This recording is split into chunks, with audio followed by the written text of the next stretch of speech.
আমরা আজকে বের হয়েছিলাম কিছু কেনাকাটা করার জন্য। তো ভাবলাম এখনো অনেক সময় আছে। তাই আজকে একটু হালকা মোটো ব্লগ করা যাক।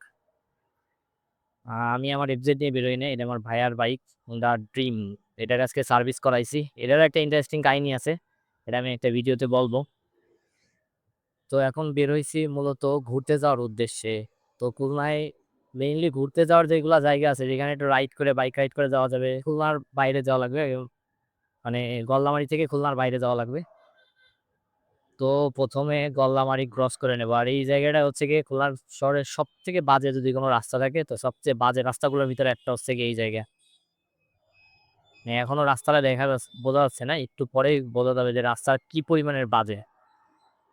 আর জ্যামেরও কোনো শেষ নাই। আজকে হয়তোবা এখন নামাজের সময় একটু জ্যাম কম থাকতে পারে। আশা করতেছি আরকি। তারপরে টুকু দেখা যাক জ্যামের কি অবস্থা। মনে হচ্ছে যে ভালোই জ্যাম। এখান থেকে একটা ইউ-টার্ন নেওয়া লাগবে। এখান থেকে ঢুকতে দেয় না। ইউ-টার্ন নেওয়ার জন্য আমাদের যাইতে হবে গলামারি থেকে আরো সামনে। সামনে এই যে এইখানে হচ্ছে গিয়ে ইউ-টার্ন। এইখান থেকে আমরা নিয়ে নেব ইউ-টার্ন।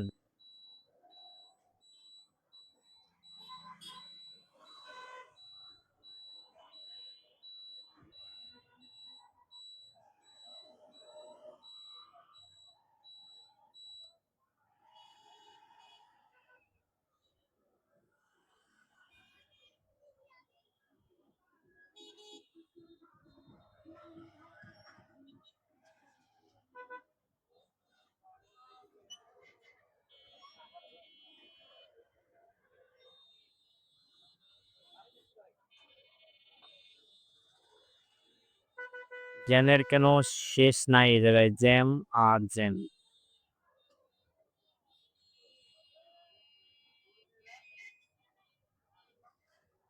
আল্টিমেটলি খুলনার যে ৩ টা বাইপাস আছে, ৩ টা বাইপাসের অবস্থাই খারাপ।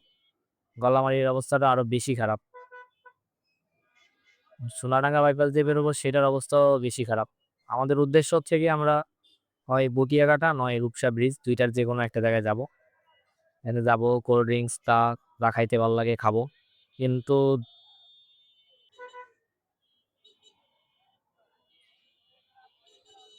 সব জায়গায় অনেক বেশি জ্যাম।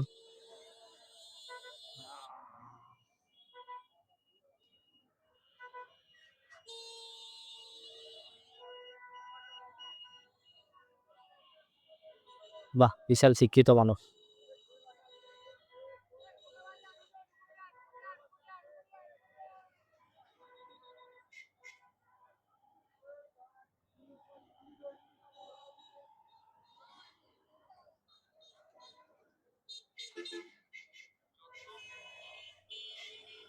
এটা হচ্ছে গল্লামারী ব্রিজ। আরো বছর ২ এক আগে থেকে দেখতেছি এই জায়গার পাশে আরেকটা ব্রিজের কাজ চলতেছে, তাই এখনো শেষ হয় নাই। আল্লাহ জানে কবে শেষ হবে। যতদিন ব্রিজ এইভাবে আছে অবস্থা এইভাবেই চলতে থাকবে।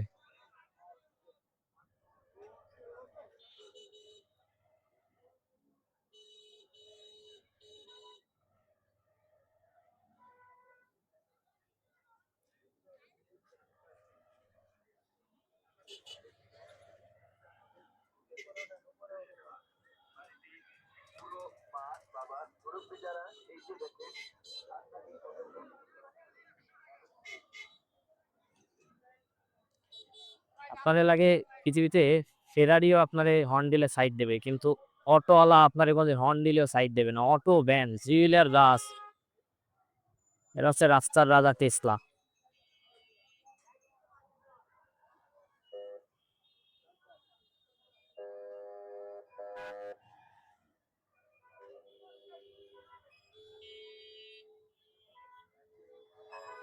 গেম খেলে বেরোয় নিস।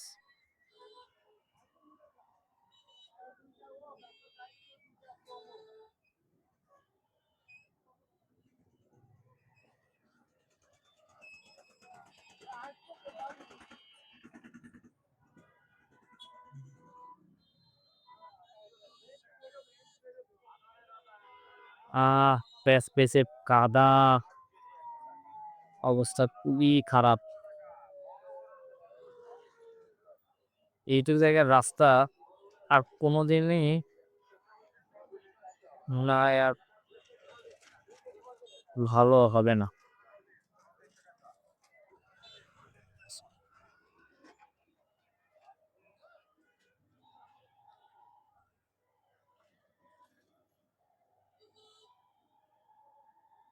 উহ এখনো শেষ না। এই জায়গার রাস্তাটা একটু ভালো আছে কিন্তু জ্যামের অবস্থা বেশি একটা ভালো না।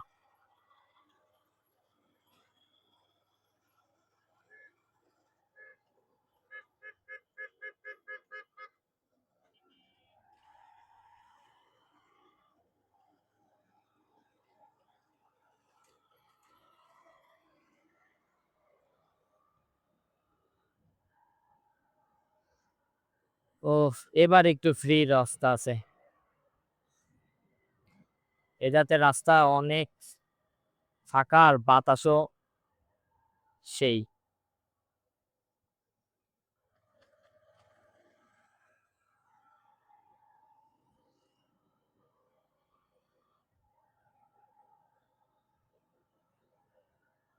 ঈদের সময় খুলনায় লোকজনও বাইরে গেছে অনেক বেশি। সবাই ঈদের ছুটিতে আজকে খুলনায় চলে আসছে। কেনাকাটা, মার্কেট, রোড যেখানে যাই হোক না কেন, সব জায়গায় অনেক বেশি জ্যাম। আর আমাদের কেনাকাটা মোটামুটি সবই ঈদের আগে শেষ।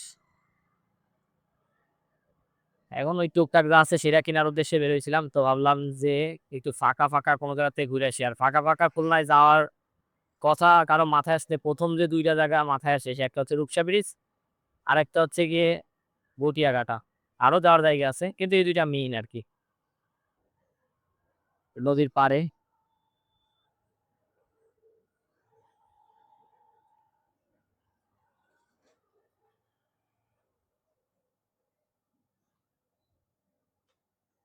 তো আমরা চিন্তা করতেছি যে আমরা আজকে বটিয়াঘাটার ঐদিকে যাই।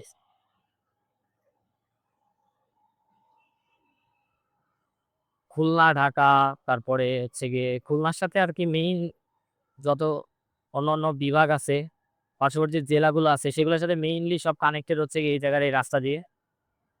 এইখান থেকেই সব বড় গাড়ি, বাস সবকিছু যাতায়াত করে। এই জায়গার রাস্তাটা আরো বেশি সুন্দর ছিল যখন ১ম রূপসা ব্রিজ রোড হইছে সেই সময় এদিকটা অনেক বেশি সুন্দর ছিল আরো। বর্তমান থেকে আরো বেশি সুন্দর ছিল। এখন আসলে মাটি তারপরে বালির এই যে বড় ট্রাক গুলার কারণে রাস্তার অবস্থা অনেক খারাপ হয়ে গেছে। আর কেন জানি না লাস্ট ১-২ বছরে খুলনায় প্রচুর পরিমাণে ধুলা বেড়ে গেছে। প্রচুর। মানে আমি অন্য বিভাগগুলাতে দেখছি। আমি আমার পড়াশোনার জন্য আমি বরিশাল থেকে দেখছি। এত ধুলা নাই ওইদিকে। কিন্তু খুলনায় মারাত্মক ধুলা। আগে একসময় এই রোডের পিচ একদম কালো ছিল। একদম কালো ছিল। রোডের পাশে কোনো ধুলা ছিল না। বাইক পানির মতো চলতো। এখন রাস্তায় কিছু জায়গায় ফিল দেয় যে আমি পাহাড়ে চলতেছি। একবার পাহাড়ের উপরে উঠতেছি, আরেকবার পাহাড়ের উপর থেকে নামতেছি। এটা বুঝলাম এটা বাংলাদেশের খারাপ কার্পেটিং করা রোডের। ওরা পরে রিপেয়ার করছে খারাপ। কিন্তু ধুলার কোনো অভাব নাই। আর গল্লামারীর এই জ্যাম, গল্লামারীর এই আন্ডার কনস্ট্রাকশন ব্রিজ এইগুলা নিয়ে আসলে খুলনা সিটির মেয়রের বা এমপির এরা কি এই রাস্তা দিয়ে যায় আসে না আমি জানি না। এই রাস্তার সম্পর্কে এদের কোনো চিন্তা ভাবনা নাই। এরা এগুলা নিয়ে ভাবেও না। হয়তো ওদের প্যারোডোতে উঠলে সেটা টের পাওয়া যায় না। কিন্তু ধুলা, বালি এইগুলার কোনো অভাব নাই। তারপরেও খুলনার ভিতরে অনেক শান্তির একটা জায়গা হচ্ছে বটিয়াঘাটা। একদম নদীর পাশে এখানে অনেক শান্তি, পিস একদম পিসফুল। সারাদিন রোজা ছিলাম। যে টুকটাক কেনাকাটা ছিল সেগুলা ডান ঈদের আগে। এখন জাস্ট দরকার একটু পিসফুল ঘোরাঘুরি। কারণ আমি ক্যামেরা কেনার পরে আমি ক্যামেরাটাও খুব টেস্ট করার সুযোগ পাই নাই। আমার কাছে মাউন্ট ছিল না। এটা আরেকটা ইতিহাস। মাউন্ট কেনা লাগছে। এইখান থেকে সাচিবুনিয়ার থেকে হচ্ছে গিয়ে ডান হাতে। আমরা সাচিবুনিয়া থেকে ডান হাতে ঢুকে যাবো এই রোডে। খুলনায় যদি কেউ আসে তো আমি বলব যে মাস্ট যদি বাইক নিয়ে কেউ আসে তার মাস্ট বটিয়াঘাটা একবার ঘুরতে আসা উচিত।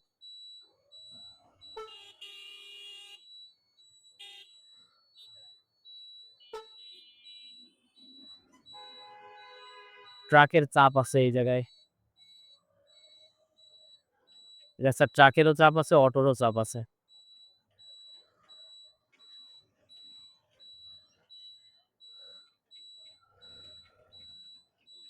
ট্রাক, অটো, বোথ সবকিছুরই চাপ এই রাস্তায়। কিন্তু তারপরেও জায়গাটা এত সুন্দর যে এত ট্রাক, এত অটো, এত থ্রি হুইলার্স এগুলার ভিতর থেকেও জ্যাম ঠেলে যাইতে খারাপ লাগে না। আর বাংলাদেশের পরিস্থিতিতে এটা আসলে মাইনে নিয়াই লাগবে। এই যে ভ্যান, এটারে কিন্তু খুব ক্লিয়ার দেখা যাচ্ছিল না। যদি কারো কখনো চোখে ভিশনের প্রবলেম থাকে তার সেই ভ্যানটা দেখতেই পারবে না, ওর ভ্যানে কোনো আলো নাই। আমি চলে যাই, আমার এত পঙ্কিরাজ হওয়ার কোনো দরকার নাই। বটিয়াঘাটা এখান থেকে যাইতে বেশ কিছু বাজার পড়ে। এদিকের মানুষজনের কাছে মেইনলি নিত্য প্রয়োজনীয় যেসব জিনিসপত্রগুলো আছে সেগুলো সব ওরা এখান থেকেই কালেক্ট করে। মানে গ্রাম ভিত্তিক বাজার আর কি এগুলা।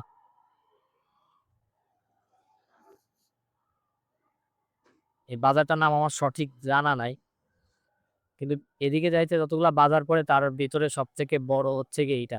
এই রাস্তাটা আসলে অনেক ইম্পর্টেন্ট, কারণ এদিক দিয়ে মোংলা যাওয়া যায় এবং এদিকে অনেক মানে এই এই রাস্তা দিয়ে একদম মাথায় চলে গেলে প্রায় প্রায় কাছাকাছি সুন্দরবন।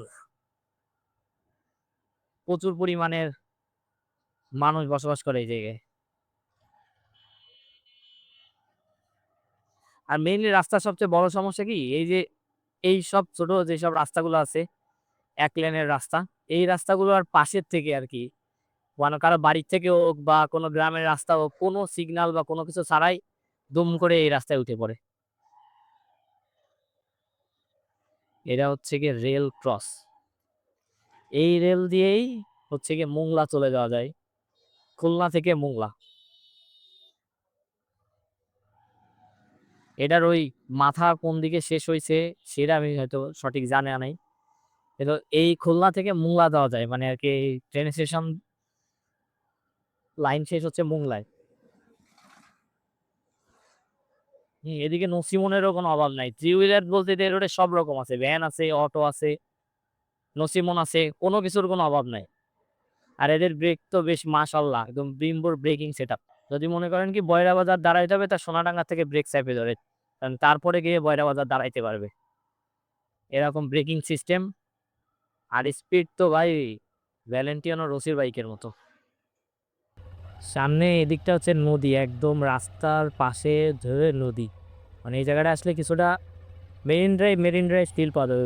মেইন ড্রাইভ কোনো সময় হবে না, কক্সবাজারের মতো এত সুন্দর হবে না। এটা তো বাংলাদেশের one of the most beautiful place, but এই জায়গায় যে ছোটো ছোটো যে চায়ের টংগুলো আছে, এই জায়গায় নদীর পাশে বসলে অনেক একটা অথেন্টিক ফিল পাওয়া যায় আর কি। খুব সুন্দর একটা ফিল। যারা আসলে এগুলারে আমার থেকে বেশি সুন্দর ভাষায় বা সুন্দর বাক্যে প্রকাশ করতে পারবে। কিন্তু আমার কাছে এক কথায় শান্তি লাগে, আমার ভালো লাগে এরকম নদীর পাশে বসে কোল্ড ড্রিঙ্কস খাইতে ভালো লাগে, অনেকে চা খাইতে ভালো লাগে। এক একজনের এক এক তখন। আমি রাতের অন্ধকারে অতটা ভালো বোঝা যাচ্ছে না, কিন্তু এখানে অনেক বাইক দেখা যাচ্ছে। মানে খুলনা থেকে সবাই এরকম বাইক নিয়ে চলে আসে নদীর পাশে বসে বসে কেউ চা খায়, কেউ কোল্ড ড্রিঙ্কস খায়, কেউ আবার অন্যান্য বিভিন্ন ধোঁয়া উঠায়। কিন্তু এই রাস্তার পাশে যেই যাই বলুক না কেন, রাস্তার পাশে নদীর পাশে এরকম বসার ফিলটাই অন্যরকম একবার। রাস্তার পাশে এবং নদী, এদের ছোট একটা বাজারের মতো আছে, মোটামুটি সবই পাওয়া যায়। সুন্দর জায়গা।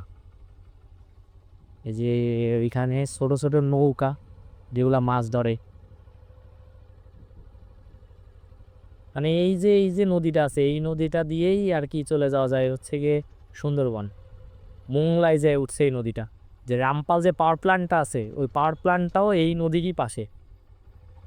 এই রোড দিয়ে একদম সামনে আরো, মানে যদি আরো মাথায় যাওয়া হয় রাস্তাটা আরো ভিতরে, এদিকে যদি যাওয়া হয় বাজুয়া যে বাজার আছে, বাজুয়া বাজারটা হচ্ছে এদিকে, যদি ওইদিকে যাওয়া হয় তাইলে আরো বেশি দেখা যাবে। মানে সুন্দরবনের কাছাকাছি আরো যত বেশি ভিতরে যাব তত বেশি মানে গাছপালা, গ্রাম আর সুন্দরবনের ফিল পাওয়া যাবে। তো খুলনা আমার প্রাণের শহর এই কারণেই, কারণ এই জায়গায় শহরের খুবই কাছে, গ্রাম খুব সন্নিকটে আর কি, খুবই কাছে। এই জন্য আমার এত পছন্দের। আমি অন্য কোনো জেলায় গেলে, আমি অন্য কোনো বিভাগে গেলে আমার সবসময় মনের ভিতর আমার আমার খুলনা থাকে। কারণ আমার খুলনা এগুলো অনেক বেশি সুন্দর। কিছুদিন ধরে এখানে ধুলা মানে প্রচণ্ড পরিমাণে, খুলনায় যেহেতু ওয়াসার কাজ চলতেছে, প্রচণ্ড পরিমাণে ধুলা বালি। আমি আমার মনের থেকে চাই যে এই শহরের মেয়র বা শহরের এমপি বা শহরের যারা আছে, মানে যারা এই বিষয়ে সমাধান করতে পারবে, তারা এগুলো একটু নোটিস করে এই বিষয়গুলো সমাধান করে দিক। রাস্তাঘাটের ব্যাপারগুলো হোক বা যাই হোক, এগুলো সমাধান করে দিক। ধুলাবালিতে আমি আসলে সবাই প্রচণ্ড অতিষ্ঠ। আর আপনি মনে করতেছেন যে এটা কোনো বিষয় না ধুলা। আমি একদিন বলবো যে আপনি যদি সত্যি চিন্তা করেন হেলথের কথা, আর অনেকের অ্যাজমা আরও অনেক রকম যেসব সমস্যা আছে, যেগুলো কিন্তু এই ধুলাবালির কারণে কারণে বেশি হয়। এদিকের মানুষজনের কিন্তু অতটা দেখবেন না যে অ্যাজমা বা এগুলার সমস্যা আছে। এখন যদি কেউ স্মোকিংয়ের কারণে হয় বা সেটা একটা আলাদা বিষয়। কিন্তু আসলে ধুলাবালি কমানো উচিত। এতে আমাদের আয়ু বাড়বে এবং স্বাস্থ্য অনেক বেশি ভালো থাকবে। ধুলাবালি কমানো উচিত আমাদের। এ ব্যাপারটা আমাদের আসলে শহরের যারা কর্তৃপক্ষ আছে, যারা এই বিষয়ে সমাধান করতে পারবে, তাদের এই বিষয়টাই উচিত সমাধান করে দেওয়ার। আরেকটা পয়েন্ট হচ্ছে গিয়ে, আমি মনে করি যে থ্রি হুইলার যারা আছে, যে ব্যাটারি চালিত রিক্সা যা আছে, এগুলো খুবই অনিয়ন্ত্রিত। এগুলোর পরেও আমি তো নাই, যারা অনেক ভালো ভালো বড় বড় মাপের কন্টেন্ট ক্রিয়েটার আছে, তারা তারা আসলে এই বিষয়টা নিয়ে তাদেরও কথা বলা উচিত। আমি তো ক্ষুদ্র, কিন্তু আমার মনে হয় যে এটা খুবই সমস্যা। এটা সবাই আর কি সমস্যাটা ফিল করতে পারে। সবার এই সমস্যাটা ভোগান্তি সবারই ভোগা লাগে। তো আজকে এটা ছিল আমার একদম বেসিক একটা মতো ব্লগ। আমি আসলে ট্রায়াল দিছি, আমার ক্যামেরাও ট্রায়াল করা গেছিল না এই জন্য। আর বেশ রাত হয়ে গেছে, তাই পুনরায় ফিরে যাচ্ছি। আর আজকের ভিডিওটা এই পর্যন্ত। সবাই হোক, আশা করি যে সবাই ভালো লাগবে। আর সবাই জানাবেন আসলে ভিডিওটা কেমন হয়েছে। নেক্সট আমার অন্য কোনো মতো ব্লগে দেখাচ্ছি। তো খুদা হাফেজ, স্টে পর্যন্ত।